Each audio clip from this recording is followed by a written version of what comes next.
Bismillahirrahmanirrahim. Alhamdulillahi Rabbil Alameen. Wassalatu wassalam ala Sayyidil Mursaleen wa Khatimin Nabiyyin.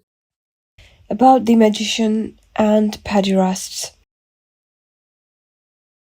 Author Abdul Razak states that a magician was brought to the Holy Prophet sallallahu alaihi wasallam. The Holy Prophet sallallahu alaihi wasallam ordered to keep him arrested. If the person he was bewitched dies, he would be killed. The Holy Prophet sallallahu alaihi wasallam said, "The punishment of a sorcerer is to kill him with sword." Narrated Abdullah ibn Abbas, the Holy Prophet sallallahu alaihi wasallam said, "If you find anyone doing as Lot's people homosexuality did, kill the one who does it, and the one to whom it is done." Abu Dawud 4462. وَمَا تَوْفِيقِي إِلَّا بِاللَّهِ.